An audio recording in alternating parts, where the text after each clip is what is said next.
First thing I see today is that somebody sent me 80 bucks to make an orangutan. So I got that going for me. With that being lit, let's do a morning roundup. So bad news first. She's messed up. And yes, this is one of the red dot ones. Although this is a decent amount of filament, which means while this still broke, it did go for a good while before breaking.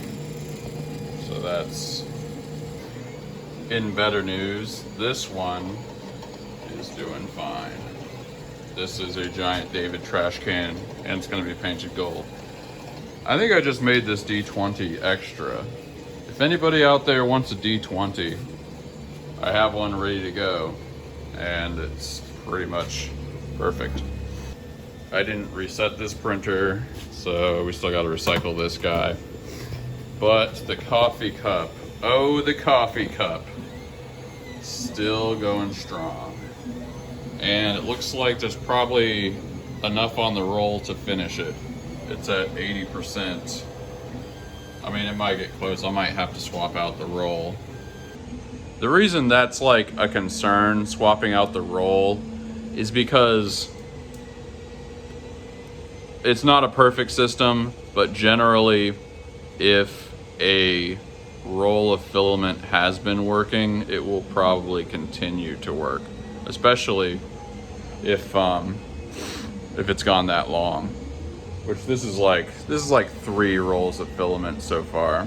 That's a lot. Maybe it's like 2. I don't know. I can actually look it up. But yeah, I'm not gonna jinx it, because this thing needs to get freaking done.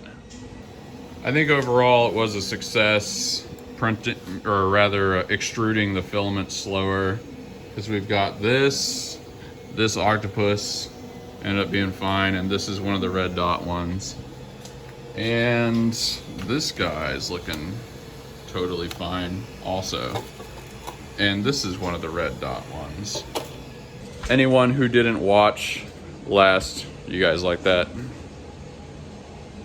Anyone that didn't watch the last episode, the red dot ones are extruded slower.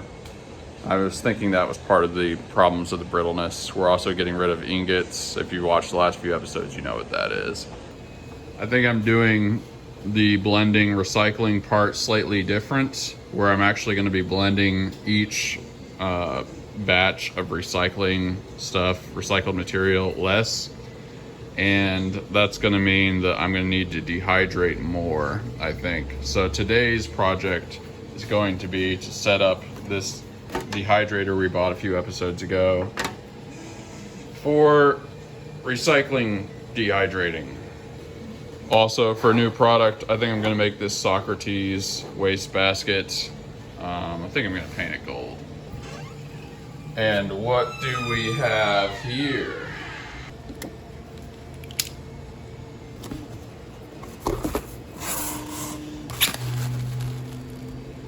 This is a good box. I will keep this box. Astute observers from past episodes may notice that I already have several of this model of blender. That is because out of the several, honestly, I've probably had like 20, 30 blenders so far. This particular model, which isn't even made anymore, is the most reliable. It's decently high powered. It's fairly inexpensive. It has the good connector, and it's fairly high capacity, which actually matters as well. Getting right back on the horse with this giant piece of cheese. Honestly, worst case scenario, once the handle gets done, even if the print failed after that point, I could probably design an object that's like a little lip that kind of fits over this, and then we sort of glue it on, and it would probably look pretty much like a normal coffee cup. So it's not very long at all until we get out of the woods on this. You can see this still has ingot plastic in it because I ground up a green one. But This is some of the last of it, and then hopefully with the new recycled material, we're not gonna have that problem. I meant to take some video of these guys, but these are the shoe feet. You can see the colors. Somebody's gonna have a nice little collection. I hope they send me pics. These shoe feet are kind of a high priority item. I don't think I have any reviews on them, and it's like, man, think of all those sneaker collectors and stuff. Like, I don't know how this isn't a big thing. People want to display their shoes in unique ways. So I'm hand delivering this to the post office. Imagine having that bumper sticker. You already know. I keep these glasses in the car because this is Texas. They kind of burn my nose when I put them on. For anyone that hasn't heard this before, I have a rule. I only eat out on the 5th and the 15th of each month. And it is the 15th, so you know where we're going. Here's a question for you guys today. Do you have feelings that like you feel in your body? As in, like, when people say warm and fuzzy feelings, do you actually feel warm and fuzzy sensations in your body? Or is that just a saying? Let me know in the comments. It's ocean buffet time. I was thinking about going to a sushi place, but these guys have sushi and it's actually pretty good, especially if you get the wasabi. You'll see.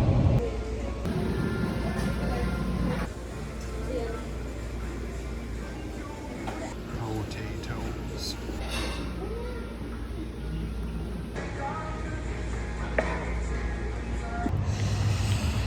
That was really good. They played the same song the entire time though. They played that song enough times that I learned the words. Time to head back, and it is going to be painting time because the printers actually started working. It's also going to be a big day of recycling. Really, it's going to be painting and then recycling for hours. Not only did I get those 4 pictures fixed last night, hopefully, but I got that new blender today. So I think we've got like 9 blenders in there. Should be a party. Nacogdoches, Texas, where people actually get excited about the opening of a new gas station. I've been doing intermittent fasting, so like for 6-7 hours a day, I don't eat anything. So I feel like I'm not gonna eat for almost the rest of the day after that.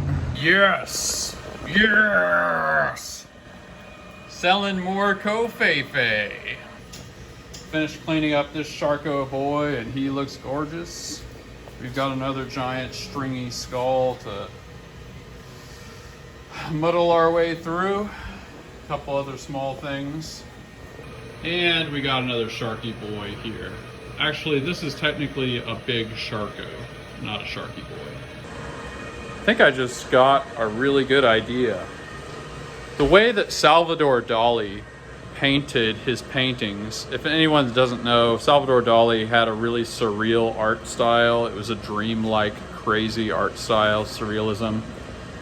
He would do this thing where he would hold a bell and he would go to sleep, and just as he started to doze off and drop the bell, that is when he would start painting, because he was trying to be in a dream-like state while painting.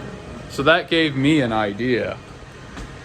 I am going to get little bells and put them, bells with loops on them, and put them around this so that if the filament breaks, eventually the bell will fall down and I will hear it and I will know that I have to fix it and it won't ruin the print. Okay, I have no reason to actually buy these, but I really want one. However, I think what I'm gonna do here is go with these. These are like the kind of bells you put on your dog or cat. So I know they make a good bit of sound, plus they're pretty cheap. Here's a bit of a dilemma. I really wanted to swap the filaments after the handle gets done there, but the roll is getting very low. And because I make my own filament, it takes a second to get the diameters right every time you start a roll, which means the beginning few, the beginning centimeter of a roll of filament may not be the right diameters. So I really don't want to mess up the coffee cup because it's getting pretty close to done. But I am gonna have to swap out the roll. So I think I'm just gonna do it, even though it's kind of risky. All right, I swapped it out with the best looking roll I could find. I mean, all my rolls in storage are pretty good, but I wanted to give it maximum chance. And we're going to see. So far, so good. A little stringy, but I think this may just be okay. Remember this dehydrator from a few episodes ago? We're about to get this sucker ready. More classic rock, baby.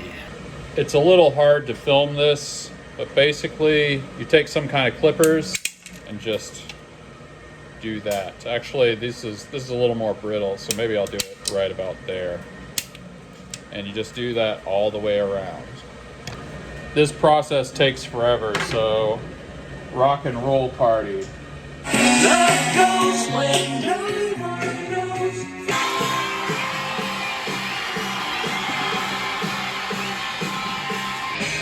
We're moving on, moving on. The furnace for the final grand slam. I'm gonna make you dehydrate it. After a number of raucous tunes, we have finished this little project. I was thinking about how I was gonna sort of maximize the space in here. I have these little metal bowls that I'm gonna fit with the wet recycled material.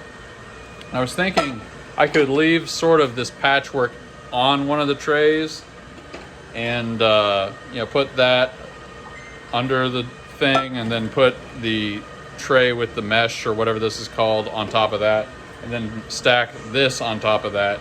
But that didn't work. So what I'm gonna do, first bowl goes like this. Then we're gonna keep a section of this that I clipped out, center it pretty well. I'm just gonna put it on top like that.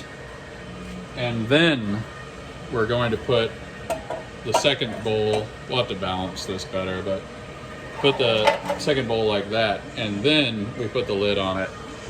So I think that's probably gonna be the best way to maximize this.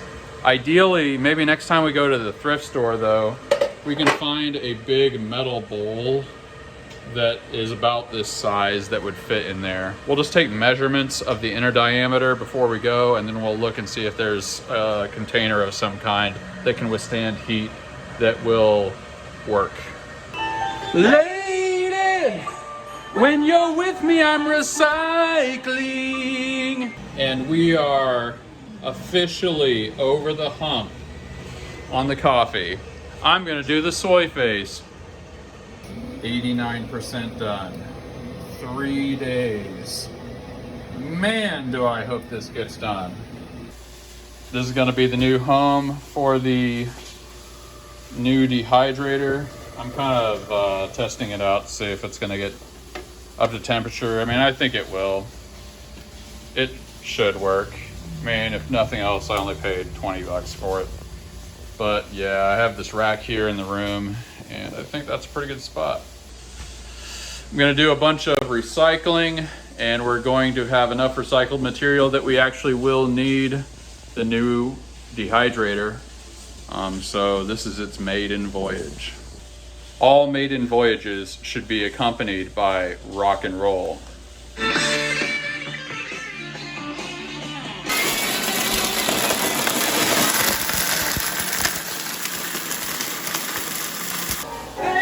About to test this little guy out.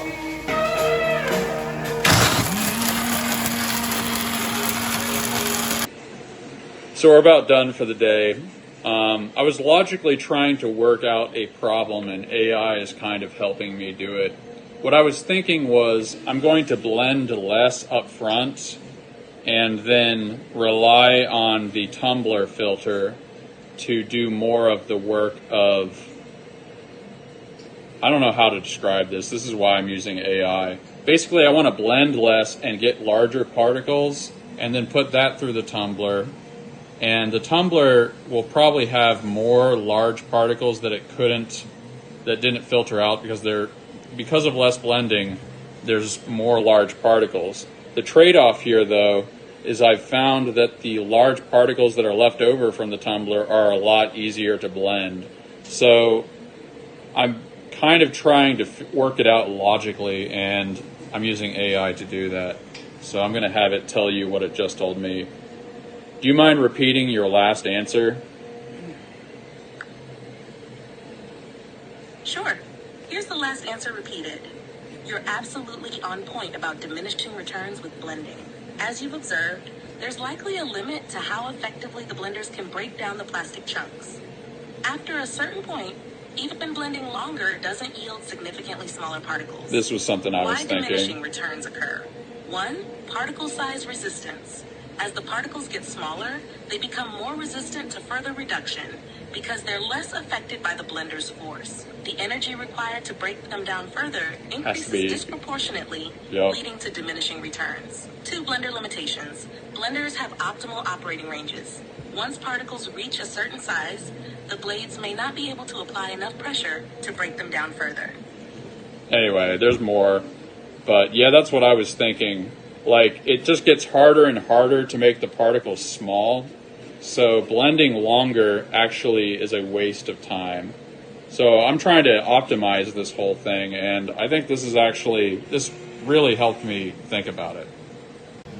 To summarize, I think the crux is if I reduce particle size using the blenders, that's work I have to do. But if the tumbler effectively reduces the size of the particles that are used, that's automated, and thus it saves time.